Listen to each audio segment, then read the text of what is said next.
में चुनाव हो जाएंगे सर? 100% आप मान के चलिए, निकाय चुनाव दिसंबर में 100% होंगे।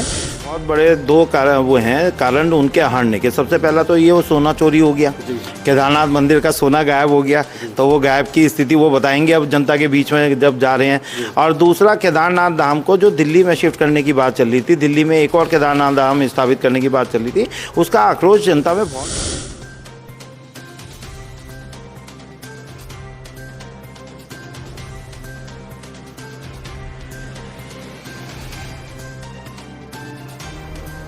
नमस्कार दोस्तों, आप देख रहे हैं रुड़की हब और मैं हूं आपके साथ नितिन कुमार।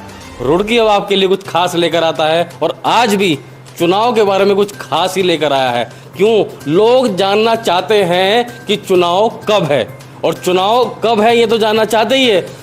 ये सीट एससी ओबीसी होगी या जनरल होगी ये भी जानना चाहते हैं। हमारे साथ सचिन गुप्ता जी मौजूद हैं। क्या कुछ कहेंगे सर चुनाव को लेकर? देखिए, पहले तो धनतेरस की और दीपावली की सभी देशवासियों को, रुड़की वासियों को खासतौर से बहुत बहुत शुभकामनाएं, बहुत बहुत बधाई।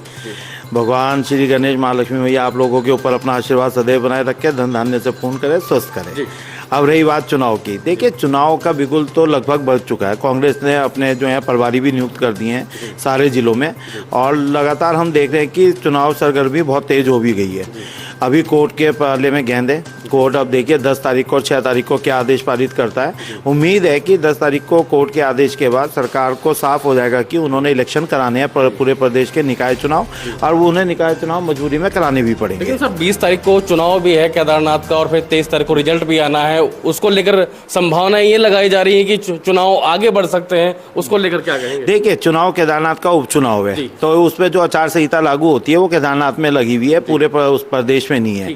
प्रदेश चुनाव की कार्यक्रम जो है वो रूपरेखा जो है पूरी तैयार कर चुकी है प्रदेश सरकार, जो मुझे पता है। और मेरे ख्याल से 10 तारीख को जब वो अपना रखेगी पक्ष कोर्ट के अंदर, माननीय उच्चतम न्यायालय नैनीताल हाई कोर्ट में, तो उम्मीद है कि कोर्ट के द्वारा ये आदेश पारित हो जाएगा कि आप चुनाव पूरे प्रदेश के तुरंत कराएं। तो उसमें उन्हें चुनाव कराना मजबूरी हो गई है। वो चुनाव से भाग रहे तब तक भाजपा सरकार जो है, लेकिन अब मजबूरी है उसकी चुनाव कराने की, और चुनाव कराएगी। और रही बात उपचुनाव केदारनाथ की, तो देखिए उपचुनाव केदारनाथ जो है हमारे श्री मनोज रावत जी दोबारा से उनको प्रत्याशी कांग्रेस के द्वारा बनाया गया है, और हम 100% उम्मीद जताकर चल रहे हैं कि कांग्रेस के सीनियर लीडर्स की लीडरशिप के अंदर मनोज रावत जी जो है वहां से जीतकर अवश्य आएंगे, और बाबा केदार का आशीर्वाद भी कांग्रेस को जरूर मिलेगा, जैसे भगवान श्री बद्री विशाल का मिला।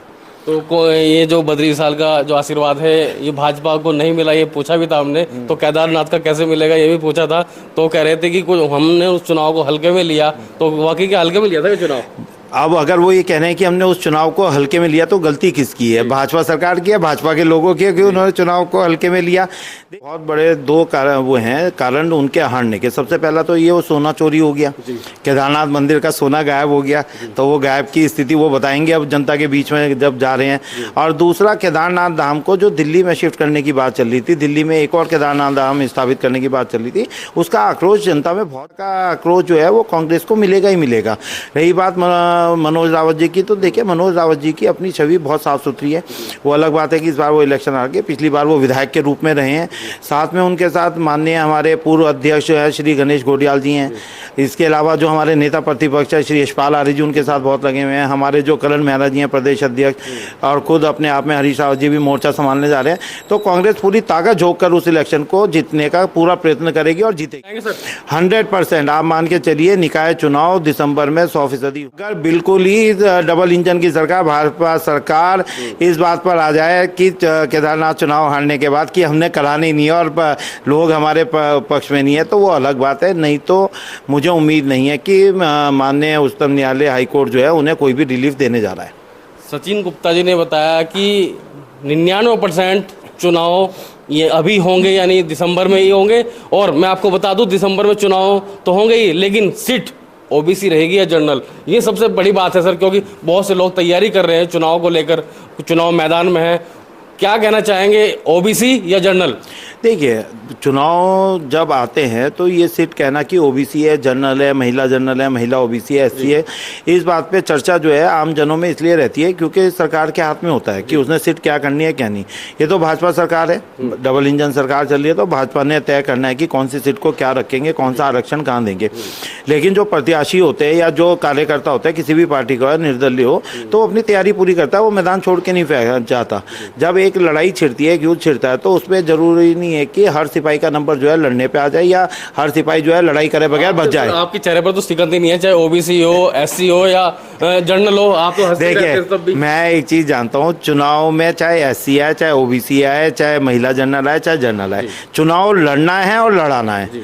अगर चुनाव में महिला जनरल या जनरल आती है तो लड़ना है, और अगर ओबीसी एससी में जाती है तो लड़वाना है। तो हम तो लड़ने के लिए तैयार बैठे हैं, तो चाहे लड़े चाहे लड़वाएं। यशपाल राणा भी ये कह रहे थे कि ओबीसी आ जाए, जनरल आ जाए या एससी आ जाए, लेकिन टीम यशपाल राणा चुनाव लड़ेगी। उन्होंने ये कहा है, उन्होंने ये नहीं कहा कि कांग्रेस चुनाव लड़ेगी यहाँ पे। तो फिर बातें बोला उन्होंने कांग्रेस चुनाव लड़ेगी। देखिए, इस सवाल का जवाब अगर यशपाल राणा ने बाद में दे दिया कि चुनाव जो है कांग्रेस लड़ेगी, तो इसका सवाल का जवाब उन्होंने दे दिया। और रही बात इसकी, मुझे नहीं पता कि वो अपनी कौन सी टीम लड़ाना चाहते हैं या कौन सी टीम लड़वाएंगे। मैं इतना जानता हूँ, कांग्रेस अपने प्रत्याशी को और सभी कांग्रेस मिलकर उस प्रत्याशी को जिताने का काम और लड़वाने का काम करेंगी। परसेंटेज क्या है कि जनरल होने के कितनी परसेंट है और ओबीसी होने के कितने परसेंट? देखिए, मैं ना तो सरकार के अंदर हूँ, ना मेरी सरकार के अंदर वो है, तो सरकार के जो तंत्र है या सरकारी जो बंदे हैं वो इस बात को बता सकते हैं। रही बात इसकी, आप मान के चलिए जो थोड़ी बहुत मेरी समझ है, मैं ज़्यादा नहीं कहता भाई मुझे बहुत ज़्यादा पता है, लेकिन थोड़ी बहुत जो मेरी समझ है, कहीं ना कहीं ओबीसी और महिला जनरल के अंदर ये सीट अटकी हुई है। और हो सकता है ओबीसी हो जाए, हो सकता है महिला जनरल हो जाए, दोनों में जो भी होगी, हमारे जो प्रत्याशी हैं वो तैयार हैं, हम प्रत्याशियों को लड़ाने के लिए तैयार है। सीट कांग्रेस जिसे दे देगी हम उसको आगे लेके जो है बहुत अच्छी तरह चलेंगे। और आप देख सकते हैं कि हमने पिछले कई सालों में जो है 2022 विधानसभा के बाद से ही हमने तैयारी शुरू कर दी थी इसके आगे की। और जो लोग कहते हैं 5 साल पहले लग जाते हैं और कर देते हैं, पार्टी कहती है, तो इस बार कांग्रेस पार्टी भी 2022 से जो है मेयर के लिए जो है पूरी जाकर झोंक के रखी हुई है रुड़की के अंदर। ठीक है, तो सूत्रों के मुताबिक मैं आपको बताऊं कि जो ओबीसी सीट है वो होने के ज़्यादा चांस है। और सरकार जो चाहे कर दे, भाई चाहे जनरल महिला कर दे, वो तो एक अलग बात है, लेकिन जो चांस ज़्यादा बन रहे हैं वो ओबीसी के बन रहे हैं और या महिला जनरल होगी। बस इन दोनों में ही पेच अटका हुआ है। अब आने वाले वक्त तय करेगा कि ये सीट ओबीसी होगी या जनरल। आप इस वीडियो ज़्यादा शेयर कीजिएगा, लाइक कीजिएगा और कमेंट जरूर कीजिएगा।